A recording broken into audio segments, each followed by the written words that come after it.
धर्म मीमांसा के सभी दर्शकों को, श्रोताओं को मेरा हृदय से नमन। आज हम एक ऐसा विषय लेकर यहाँ उपस्थित हुए हैं जो अभी हमारे एक महान पर्व विजयदशमी अर्थात दशहरा से जुड़ा हुआ है। दशहरा 10 को जो हरा दे, अर्थात हमारी जो 10 इंद्रियां हैं उनको जो हरा दे, यानी ऐसा जितेंद्रिय व्यक्तित्व और उनमें जो प्रत्येक दिन हम व्रत रखते हैं, संकल्प लेते हैं, एक एक इंद्रिय के लिए होता है मन। इसकी ये आध्यात्मिक विवेचना है। इस पर्व को प्राचीन काल से ही विजयदशमी के नाम से जाना जाता है। विजयदशमी का अभिप्राय यहाँ पर केवल एक है कि हमारे जो पूर्वज हुआ करते थे, आर्य चक्रवर्ती सम्राट, वो अपने नए विजय अभियानों का श्री गणेश शुभारंभ इसी पर्व से किया करते। कारण केवल एक था कि वर्षा ऋतु के जो 4 महीने होते हैं जिनको चौमासा बोला जाता है, वो चौमासा भी गुजरा है। आपने, हमने सबने देखा, हर वर्ष ऐसा ही होता है, प्राचीन काल से ऐसा ही होता आ रहा है। तो इन चौमासे में 4 महीनों के काल में सारे विशेष कार्यक्रम स्थगित हो जाते थे, क्योंकि वर्षा ऋतु के प्रकोप से वनों में झंखाड़ खड़े हो जाते थे, हिंसक जीवों का प्रकोप बढ़ जाता था। रथ आदि यदि लेकर के लोग चलते थे तो उनके लिए जो सड़कें होती थी, अधिकतर कच्ची सड़कें होती थीं, उन कच्ची सड़कों पर उनका पानी में, कीचड़ में धंसना स्वाभाविक था। इसलिए इस कालखंड में, 4 महीने के इस काल में, विवाह आदि के कार्यक्रम भी नहीं होते थे, सारे समारोह स्थगित हो जाते थे। इन्हीं को कहा जाता था देवों का सोना। देवोत्थानी एकादशी अभी आएगी दीपावली के बाद, उस दिन से उनका उत्थान होता था। लेकिन क्षत्रिय लोग अपने नए विजय अभियानों के लिए विजयदशमी के दिन से नए संकल्प के साथ उतर जाते थे मैदान में, और संपूर्ण भूमंडल की बात कर रहा हूं मैं, जहां जहां भी अतिवादी ताकतें, आतंकवादी शक्तियां, देशद्रोही, मानवता विरोधी, समाज विरोधी शक्तियां खड़ी होती थीं या सिर उठा रही होती थीं या उनके बारे में कहीं से सूचना मिली होती थी, तो उसके लिए हमारे आर्य राजाओं की चतुरंगिणी सेनाएं निकल लेती थी विजय अभियानों के लिए। इसलिए इसको कहा जाता था कि ये विजय दशमी का पर्व है, क्षत्रियों का पर्व है। और क्षत्रिय वो होता है जो क्षरण होती हुई व्यवस्था का त्राण कर दे, उत्थान कर दे, रोक दे उसको, जिसके भीतर अन्याय से लड़ने की ताकत हो, शक्ति हो, शौर्य हो, साहस हो।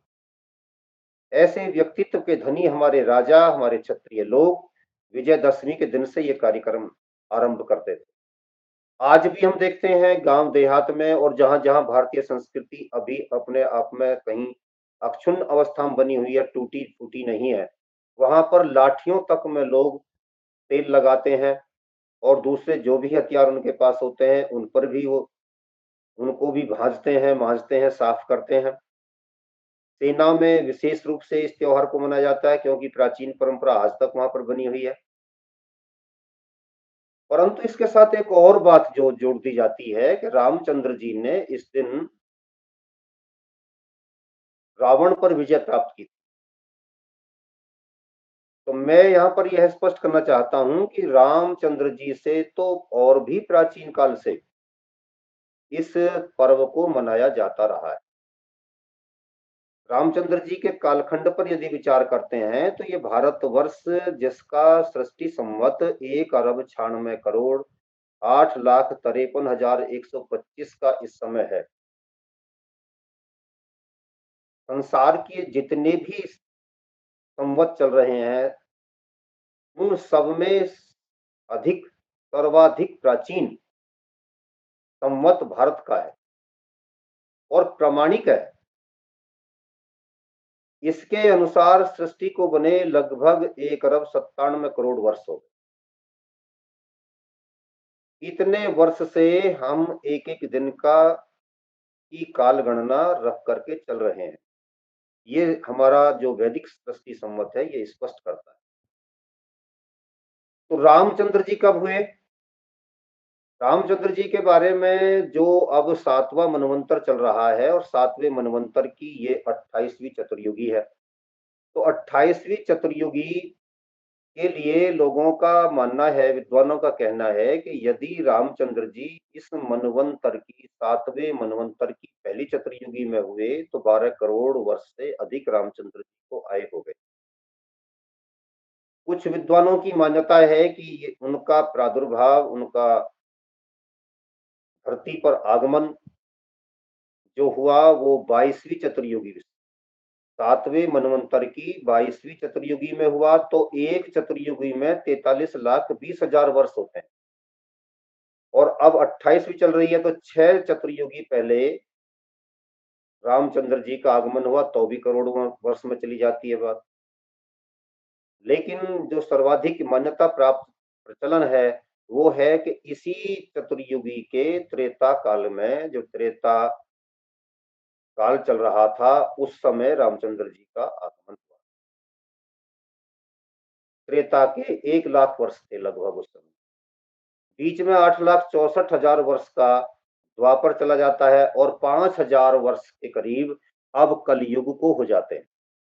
तो कुल मिलाकर के पता चला कि लगभग पौने 10 लाख साल पहले रामचंद्र जी का इस धर्म धरा पर आगमन हुआ। लेकिन दशहरा यानी विजयदशमी तो उससे भी पहले से चली आ रही है, उससे भी पहले से मनाया जाता रहा है। तो इसको रामचंद्र जी के साथ कैसे जोड़ा गया?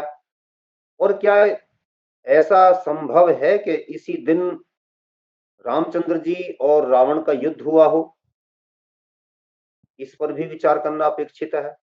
तो मैं यहाँ पर संक्षेप में प्रकाश डालने का प्रयास करते हुए निवेदन करना चाहूंगा, आप देखें जो मैं बोल रहा हूं, जो मैं बोलूंगा या कहने जा रहा हूं, उनको अपने आप भी तर्क तराजू पर तोलने का प्रयास करें ताकि भ्रांतियों का निवारण हो, भ्रांतियों का समाधान हो। हमारे बारे में, हमारी सृष्टि, हमारी संस्कृति के बारे में, हमारी परंपराओं के बारे में जो अनावश्यक अनर्गल बातें प्रचलन में आ गई हैं उनको दूर किया जा सके। इसके लिए आवश्यक है कि हम वाल्मीकि कृत रामायण को साक्षी के रूप में रखें। वाल्मीकि जी क्या कहते हैं अपनी इस रामायण में? तो मैं बताना चाहूंगा कि जब रामचंद्र जी को युवराज बनाने की बात आई, देखिए यहाँ पर अधिकतर लोगों की भ्रांति ये है कि उनका उस समय राज्याभिषेक हो रहा था। राज्याभिषेक नहीं हो रहा था, बल्कि उनका उस समय यौवराज्याभिषेक हुआ था। यौवराज्याभिषेक का मतलब है कि उनको युवराज नियुक्त किया गया था और इस युवराज की नियुक्ति के लिए पृष्ठ 56 पर ये जो मैं पुस्तक जिसके माध्यम से आपके समक्ष अपनी बात को रख रहा हूं, ये वाल्मीकि रामायण, और वाल्मीकि रामायण जो है ये विजय कुमार गोविंदराम हासानंद प्रकाशक हैं इसके, और अनुवादक, संपादक और टिप्पणीकर्ता परमहंस जगदीश्वर सरस्वती जी हैं। इसके पृष्ठ 56 पर आप देखेंगे, पृष्ठ 56 पर महत्वपूर्ण जानकारी दी गई है और वहां पर बताया गया है कि इनके जो पिताजी हैं रामचंद्र जी के, दशरथ जी, वो कह रहे हैं कि मैं राज्य करते-करते बहुत अधिक वृद्ध हो चुका हूँ। मैं चाहता हूँ कि अब मेरा युवराज नियुक्त कर दिया जाए और ये दायित्व रामचंद्र जी को दे दिया जाए। इस पर सभी सहमत हो जाते हैं। ये कह रहे हैं कि अब मैं चाहता हूँ कि इस जीर्ण शरीर को विश्राम दूं, पराक्रम द्वारा सेवन करने योग्य और अजितेंद्रिय पुरुषों से न उठा सकने योग्य इस संसार के धर्म रूपी धुरा को ढोते हुए अब मैं थक गया हूँ। अतः राम को राजकार्य में लगाकर मैं विश्राम ग्रहण करना चाहता हूँ। तो इस पर जो है, यहाँ पर ये बात आ जाती है और यही 12वां जो श्लोक है इसका, वो ये है कि हे राजन, आप राज्य करते करते जो उनके दशरथ जी के राज दरबारी लोग हैं, वो उनसे कह रहे हैं, फिर जब उन्होंने उनका प्रस्ताव सुन लिया राज दरबारी लोगों ने, तो राज दरबार में बैठे हुए मंत्रीगण क्या कह रहे हैं, वो इस शब्द को स्पष्ट कर रहे हैं। वो कहते हैं कि हे राजन, आप राज्य करते करते बहुत वृद्ध हो गए हैं, अतः अब आप श्री राम को युवराज पद पर अभिषिक्त कर दीजिए। युवराजानम शब्द यहाँ पर प्रयोग किया गया है। तो इससे पता चलता है कि उनका यौवराज्याभिषेक हो रहा था, इससे आगे कुछ नहीं। यानी कि उनको पूर्ण राजा नहीं बनाया जा रहा था। राजा तो वही रहेंगे, लेकिन जब तक वो हैं तब तक युवराज के पद पर, एक प्रकार से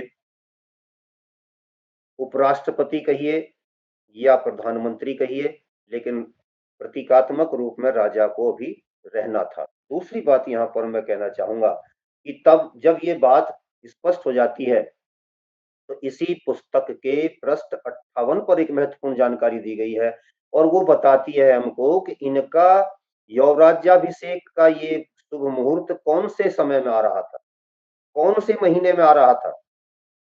इससे आपको इस बात को स्पष्ट करने में सहायता मिलेगी कि रामचंद्र जी यदि कार्तिक के महीने में, इस माह में, अक्टूबर के महीने में लौट रहे थे, या उनसे, रावण से उनका युद्ध हुआ था, तो उसके तुरंत पश्चात वो लौटे, तो इस समय नहीं लौट रहे थे वो तब लौटेंगे जब 14 वर्ष पूर्ण हो जाएंगे।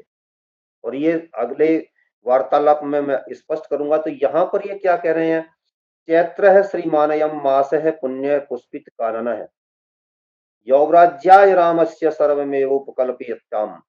ये कह रहे हैं कि इस श्रेष्ठ और पवित्र चैत्र मास में, जिसमें वन पुष्पों में सुशोभित हो रहे हैं, श्री राम के राज्याभिषेक के लिए तैयारी की जाए।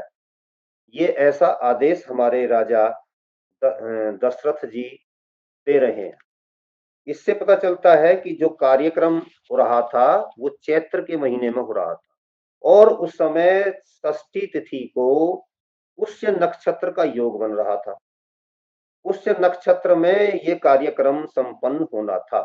ऐसे आदेश, ऐसे निर्देश, ऐसे संकेत संदेश राजा की ओर से मिले और जो उस समय के हमारे धर्माचार्य प्रमुख थे, उन सब ने इस पर अपनी सहमति की मोहर लगाई। राजदरबारियों ने सबने मिलकर इसको अच्छा माना और उन्होंने इस पर कार्यारंभ करने का निर्णय लिया। किस किस प्रकार से तैयारियां होनी है, इन सब की जानकारी उन्होंने अपने अपने लोगों को, उन विशेषज्ञों को, उन कर्मचारियों को, राज कर्मचारियों को दी, जो इसके करने में अपनी किसी न किसी प्रकार की सहायता प्रदान कर सकते हैं। अब आगे चलते हैं। तो यहाँ पर पता चलता है कि जब रामचंद्र जी का वनवास हो जाता है और वनवास के पश्चात रामचंद्र जी वन में पहुंच जाते हैं, उसके पश्चात भरत जी आते हैं। भरत जी को जब वस्तु स्थिति का बोध होता है तो उन्होंने, आप हम सब जानते हैं किस प्रकार का आचरण वहां पर किया था। यानी अपनी माता को धिक्कारा है, मंथरा को धिक्कारा है, अपने आप को धिक्कार रहे हैं, इस बात के लिए कि मेरा पिता तुल्य भाई मेरे कारण वनों में जाकर के कष्ट भोग रहा है। इस बात से वो अपने आप को भी धिक्कारते हैं। तब हम सब जानते हैं कि उन्होंने अपने भाई को वन से उन्हें लेकर आने का संकल्प लिया और इसके लिए वो वहां पर जाते हैं। सभी भली प्रकार जानते हैं कि वहां पर जाकर के अंतिम निर्णय ये होता है कि आप मुझे कुछ भी नहीं देते हैं तो मैं चलो मान जाता हूं आपकी बात को, भरत कह रहे हैं, और मुझे आप अपनी चरण पादुकाएं दे दीजिए, खड़ाऊ दे दीजिए। रामचंद्र जी ने कहा कि ये बात मैं स्वीकार कर लेता हूं। जब ये वार्तालाप पूर्ण हो जाता है तो इस सम, जो एक भ्रांतिपूर्ण धारणा विजयदशमी के बारे में बनी हुई है, इस धारणा का पटाक्षेप करने में, इसका समाधान करने में, इसका निराकरण करने में ये वार्तालाप बहुत महत्वपूर्ण हो जाता है। यहाँ पर वो क्या बतिया रहे हैं दोनों भाई। रामचंद्र जी से भरत जी कह रहे हैं, चतुर्दशे ही संपूर्ण वर्षे अहनि रघुत्तम न द्रक्ष्यामि यदि त्वाम तु प्रवेक्ष्यामि हुतासनम। बड़ी पते की बात कही, और ये राम का भाई भरत ही कह सकता है। ये भारतीय परंपरा में ही कही जा सकती है बात, क्योंकि दूसरी परंपराओं में जिन्होंने भारत के विरोध में कार्य किया, भारतीय धर्म परंपरा को मिटाने का कार्य किया, उन लोगों के यहाँ तो भाई भाई के खून का प्यासा हो जाता है, एक एक इंच पर लोग लड़ते हैं, और यहाँ साम्राज्य को गेंद बनाया जा रहा है। ये है हमारी सांस्कृतिक विरासत, ये है हमारा सांस्कृतिक राष्ट्रवाद, उसके नैतिक मूल्य जिन पर हमको गर्व होना चाहिए। और वही आज के समाज की बिगड़ी हुई व्यवस्था को सुधार सकते हैं। जब स्वार्थवाद बढ़ा हुआ हो, जब लोभ बढ़ा हुआ हो, जब क्रोध बढ़ा हुआ हो, तब भारत के ये मूल्य हमारा बहुत अच्छा मार्गदर्शन कर सकते हैं। रामचंद्र जी गेंद बना रामचंद्र जी साम्राज्य को गेंद बना करके छोटे भाई की तरफ फेंक रहे हैं, और छोटा भाई बड़े की तरफ फेंक रहा है, नहीं मुझे नहीं चाहिए। उधर से लात मार रहे हैं, उधर से लात मार रहे हैं, साम्राज्य फुटबॉल बना दिया। ये इतनी उत्कृष्ट परंपरा कहीं मिलेगी? खासतौर से उन परंपराओं में जो अपने आप को आज विश्व की सबसे बड़ी ताकतें मानते हैं। लेकिन क्या आतंकवाद से ताकतें नापी जा सकती हैं? क्या आतंकवाद से हृदयों को जीता जा सकता है? कदापि नहीं। राम के आदर्श से, राम के संकल्प से, भरत की परंपरा से, भरत की मर्यादा से, राम की मर्यादा से विश्व शांति आ सकती है। इस वार्तालाप में फिर वो क्या कह रहे हैं अंत में जाकर के? वो कहते हैं, जो मैंने अभी श्लोक बोला है इसका अर्थ है, भरत जी अपने भ्राता, ज्येष्ठ भ्राता, अग्रज श्री राम से कहते हैं कि हे रघुकुल श्रेष्ठ, यदि 14वां वर्ष पूर्ण हो जाने पर पहले दिन ही मैंने अयोध्या में आपके दर्शन नहीं किए तो मैं अग्नि में कूदकर भस्म हो जाऊंगा, आत्मदाह कर लूंगा। और ये हल्के फुल्के लोगों का संवाद नहीं है, ये राम और भरत का संवाद है, जिसके लिए कहा जाता है कि रघुकुल रीत सदा चली आई, प्राण जाए पर वचन न जाए। दोनों भाई वचन ले रहे हैं, दे रहे हैं। आज तो लोग लिखे हुए एग्रीमेंट्स का, लिखे हुए बैनामात का, विक्रय पत्रों का विश्वास करते हैं और उन पर भी बेईमानी करते हैं, लेकिन वहां पर कोई लिखित दस्तावेज नहीं है, वहां पर केवल वार्तालाप है। और वार्तालाप में जो बातें आज कही जा रही हैं उसके लिए, दोनों के लिए वो एक संकल्प बन जाती हैं। कहते हैं कि इससे बाहर जाएंगे नहीं। राम भी जानते हैं कि भरत कौन है। जो आज भरत बोल देगा उससे भरत कभी लौटेगा नहीं, और भरत वैसा ही कर सकता है, इसकी साक्षी आगे चल करके मिलेगी। और भरत भी यहां पर इस बात को भली प्रकार जानते हैं कि भैया राम कहे हुए वचन से लौटते नहीं है। इसलिए हमको भी अपनी समस्या का समाधान करने के लिए, जिसके लिए आज ये चर्चा हम कर रहे हैं, इस बात को ध्यान रखना चाहिए कि दोनों भाइयों ने कौन सी प्रतिज्ञा ली थी। इसका मतलब ये हुआ कि रामचंद्र जी ने कह दिया कि 14 वर्ष से एक दिन पहले नहीं आऊंगा, उसने कहा कि एक दिन बाद भी नहीं आओगे, सही समय पर आ जाओगे। उन्होंने कहा बिल्कुल मैं मानता हूँ। तथेति प्रतिज्ञाय, रामचंद्र जी ने कहा कि मैं ऐसी ही प्रतिज्ञा करता हूं, तुम्हें ऐसा ही वचन देता हूं। तो रामचंद्र जी के बारे में कहा जाता है कि वह जो बोलते थे उनका बोला हुआ कभी व्यर्थ नहीं जाता था, और जो उनकी कमान से तीर छूट जाता था वह कभी वापिस खाली नहीं लौटता था, खाली नहीं जाता था, वार खाली नहीं जाता था उनका। इसीलिए जो कोई ऐसी औषधि होती है जो कि किसी बीमारी की अचूक दवाई हो, तो उसको रामबाण औषधि भी कहा जाता है। जैसे राम के बाण अचूक थे, वैसे ही ये दवाई भी अचूक रहेगी, इसका अभिप्राय ये हुआ। तो रामचंद्र जी ने भी कह दिया कि बहुत अच्छा, तथेति च प्रतिज्ञा है। ये कह करके उन्होंने अपने भाई को यह आश्वासन दे दिया, वचन दे दिया। आश्वासन तो बहुत छोटा शब्द है इनकी प्रतिज्ञाओं के सामने, इनके संकल्पों के सामने, इनके नैतिक मूल्यों के सामने। तो ये जो हम बोल रहे थे, ये इस पुस्तक के पृष्ठ संख्या 204 से बोल रहे थे। अब आते हैं पृष्ठ संख्या 380 पर, और यहां पर हम देखते हैं कि सीता जी का जब अपहरण हो जाता है, तो वह अपहरण भी कौन से महीने में होता है? वह भी उस ऋतु में होता है जब पुष्प आदि खिले होते हैं, बसंत ऋतु में। और जब वो रावण सीता जी को अपने यहाँ ले जाने में सफल हो जाता है और वहां अशोक वाटिका में उनको छोड़ देता है, तो वहां पर वह एक बात कहता, आपने खूब सुनी होगी,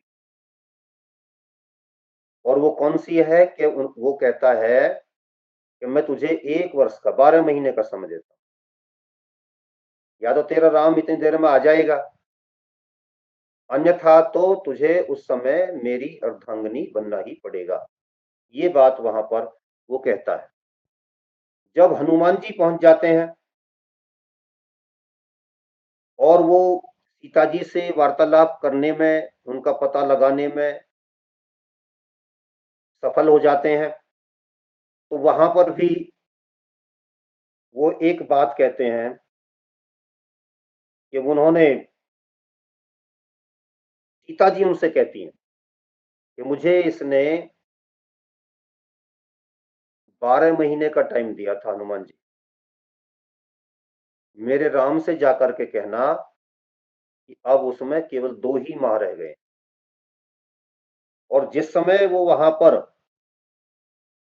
हनुमान जी थे, तो उस समय भी उसने उस दिन ये कहा था, रावण ने सीता जी से, हे सुंदरी, मैंने तुम्हारे लिए जो अवधि निश्चित की थी उसमें अभी 2 मास शेष है, अतः मुझे 2 मास प्रतीक्षा करनी है। 2 मास की अवधि बीतने पर तुझे मेरी सैया पर आना होगा। आगे कहता है, यदि 2 मास की अवधि बीतने पर भी तूने मुझे पति के रूप में स्वीकार नहीं किया, तो मेरे पाचक लोग तेरे मेरे प्रातराश, जिसको नाश्ता बोलते हैं, अतः प्रातःकालिक भोजन के लिए तेरे टुकड़े टुकड़े कर डालेंगे। यहाँ पर ये बात आ जाती है। और जब सीता जी के बारे में हमारे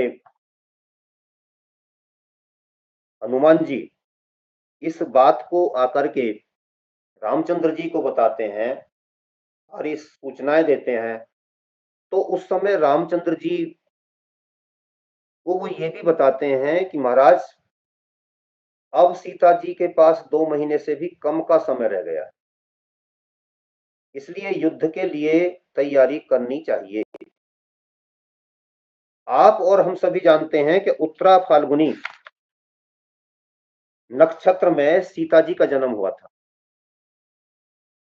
और जब ये रामचंद्र जी के पास हनुमान जी लौट करके आते हैं, जिस दिन ये वार्तालाप हो रहा था, उससे 1-2 दिन बाद ही उत्तरा फाल्गुनी नक्षत्र प्रारंभ हो रहा था।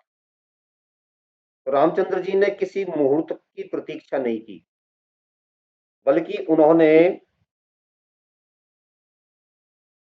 कह दिया उत्तरा फाल्गुनी, यद्य स्वस्तु हस्तेन योक्ष्यते, सुग्रीव से बोले कि आज उत्तरा फाल्गुनी नक्षत्र है, उसी समय कल चंद्रमा हस्त नक्षत्र से योग करेगा, अतः हे सुग्रीव हम समस्त सेना को लेकर आज ही प्रस्थान करें।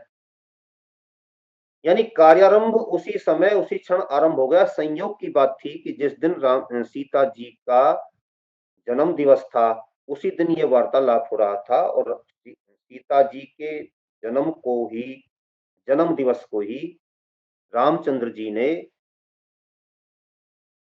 लंका पर विजय के लिए शुभ मुहूर्त होने की घोषणा कर दी। इसके बाद कार्यारंभ अगला आरंभ हो जाता है। जब युद्ध अपने चरम पर था, अनेक योद्धा समाप्त होते चले जा रहे थे, रावण के अनेक योद्धा समाप्त हो चुके थे, अब वो लगभग अकेला रह गया था। लेकिन उसका अहंकार था कि जो उसे परास्त नहीं होने दे रहा था। कुछ रावणवादी वृत्तियां देश में पैदा हो गई हैं जो उसे उसका स्वाभिमान कहते हैं,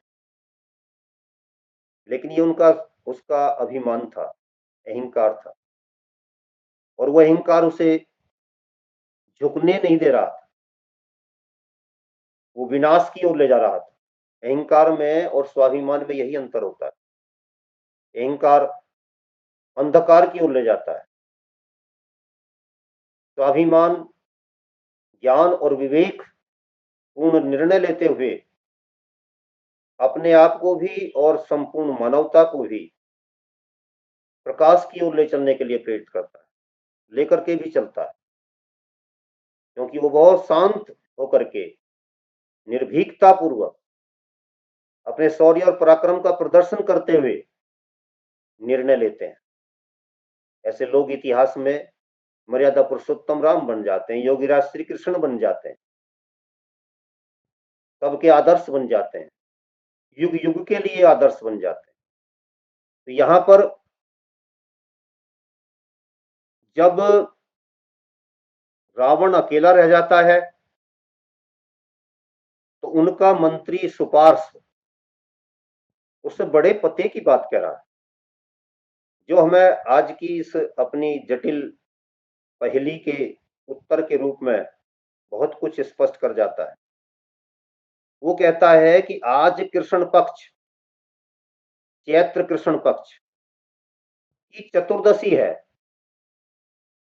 आज आप युद्ध की पूर्ण तैयारी कीजिए और कल अमावस्या को सेना को साथ लेकर विजय के लिए दुर्ग से बाहर निकलिए। बड़ा साफ, बड़ा स्पष्ट कह देता है, बड़ी स्पष्ट साक्षी हमारे सामने आ जाती है। अभ्युत्थानम त्वम अद्यैव कृष्ण पक्ष चतुर्दशीम, बड़ा साफ है। और अमावस्या का भी यहाँ पर स्पष्ट उल्लेख हो गया।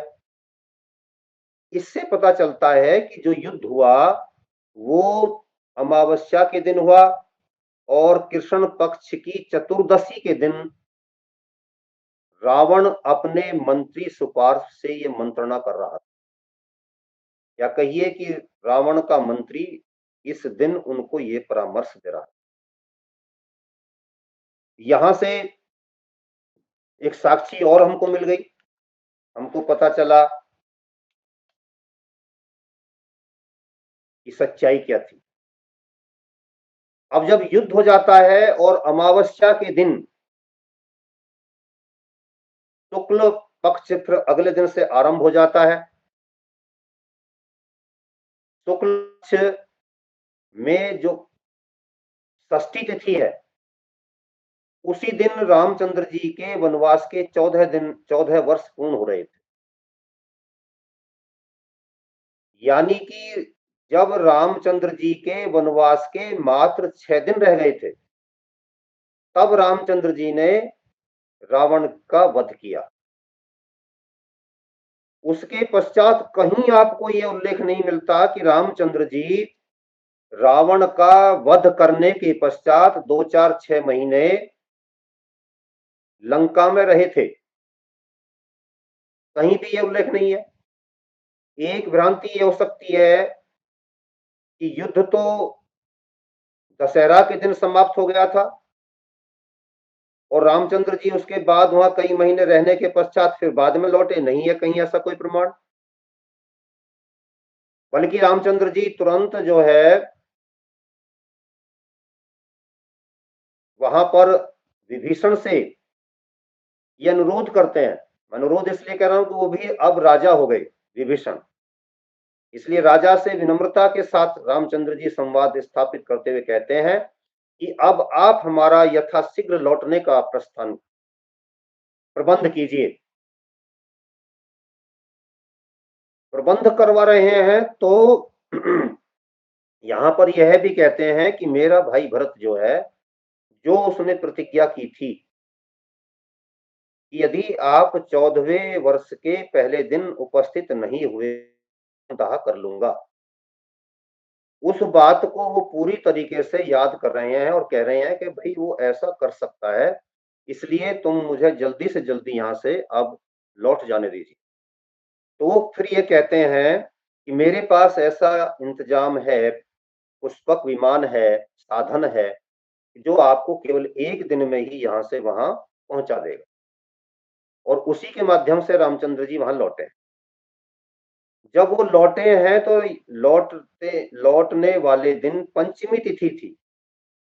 ये साक्षी है जो साक्षी मैं अभी पढ़ने जा रहा हूं। इस साक्षी से पता चलता है पंचमी तिथि को वो आकर के रुके कहां। वो रुके ऋषि भारद्वाज जी के आश्रम में, जहां आजकल प्रयाग में संगम है।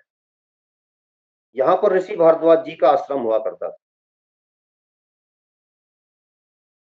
नदियों का संगम बनता है, गंगा यमुना का संगम बनता है, वहीं पर सरस्वती नदी का भी संगम बताया जाता है। तो वहां पर आकर के ये अपना प्रवास करते हैं, पंचमी तिथि को आकर के रुक जाते हैं।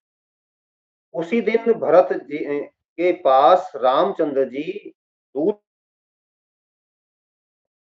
और उनसे कह देते हैं कि आप यथाशीघ्र जाकर के मेरे भाई भरत को ये बता दीजिए कि आज पंचमी तिथि को रामचंद्र जी तुम्हारे ज्येष्ठ भ्राता महर्षि भारद्वाज जी के आश्रम में पहुंच चुके हैं और कल वो सही समय पर यानी षष्ठी तिथि को, जिस दिन उन्होंने यहाँ से प्रस्थान किया था, उसी दिन आपके आश्रम में, आपके दरबार में, आपकी राजधानी में, आपकी पुरी में उपस्थित हो जाएंगे।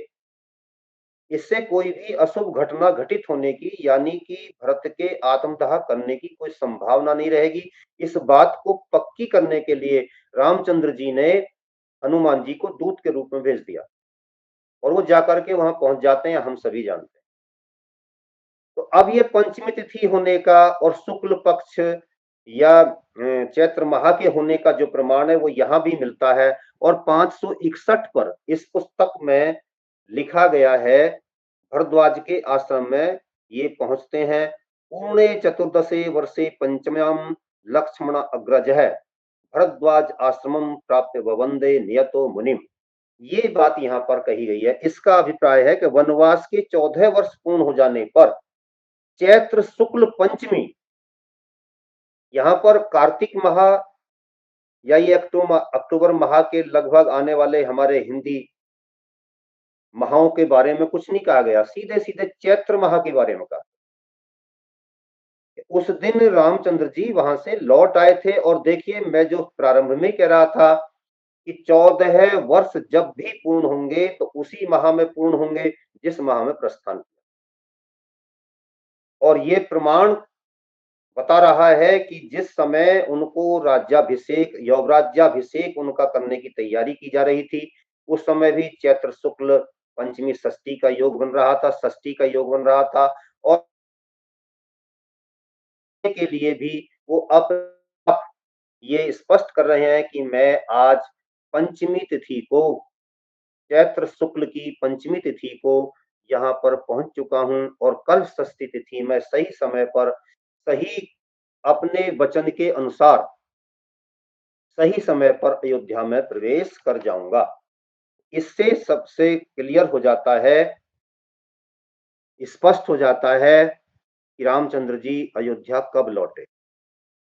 एक और प्रमाण 563 पेज पर, पहले वाला 561 पर था और 563 पर एक और भी बात लिखी गई है, और यह है कि भरद्वाज मुनि के आदेशानुसार रामचंद्र जी ने उस दिन, भरद्वाज ऋषि ने कहा कि भाई आप आज कहीं और नहीं जाएंगे, यानी यहाँ से आगे जाकर के अयोध्या की तरफ उसके और निकट जाकर के प्रवास नहीं करेंगे, बल्कि आज आप मेरे ही आश्रम में अतिथि के रूप में रहें। और वो कह रहे हैं कि भरद्वाज मुनि के आदेशानुसार आज पंचमी की रात, आज पंचमी की रात और कल षष्ठी हो जाएगी, वे उनके आश्रम में निवास कर फिर उनकी आज्ञा ले वहां से प्रस्थान कर कल यहीं आपसे भेंट करेंगे। रामचंद्र जी ने ये कहा हनुमान जी से कि आज तो हम इनके कहने से यहाँ रुक रहे हैं, लेकिन कल के बारे में आप मेरे भाई को जाकर के बता दीजिए कि मैं सही समय पर उनके पास आकर के उनसे मिलूंगा। लेकिन अब बात ये आ जाती है कि इसके उपरांत भी इस पर्व को हमने इससे क्यों जोड़ दिया? रामचंद्र जी के आगमन को, रामचंद्र जी के लौटने को हमने दशहरा से क्यों जोड़ा, विजयदशमी से क्यों जोड़ा? इसका उत्तर मैंने प्रारंभ में ही दिया कि हमारे योद्धा, हमारे राजा महाराजा, हमारे सैनिक, हमारे सेनापति, हमारे क्षत्रिय वर्ग के लोग अपने विजय अभियानों का शुभारंभ विजयदशमी के दिन से किया करते थे, और यदि उसमें कहीं बीच में भी उनके विजय अभियान पूर्ण हो जाते थे, यानी कि विजय अभियान आज से आरंभ किया, 6 महीने बाद पूर्ण हो गया, तो अगले वाला जो विजयदशमी का पर्व आता था उसको वो लोग और उत्साह के साथ मनाते थे कि हमने इस वर्ष में ये विजय अभियान आरंभ किया था और उसमें ये सफलता प्राप्त की, यानी कि हम यहाँ से गए और अफ्रीका के अमुक क्षेत्र में जाकर के वहां से आतंकवादियों का विनाश किया। मैं अफ्रीका की बात कर रहा हूँ, मैं भारत के किसी कोने की बात नहीं कर रहा। इस पर कभी फिर से विचार करेंगे कि अफ्रीका की बात क्यों कर दी हमने, या फला दुनिया के अमुक कोने की बात क्यों कर दी।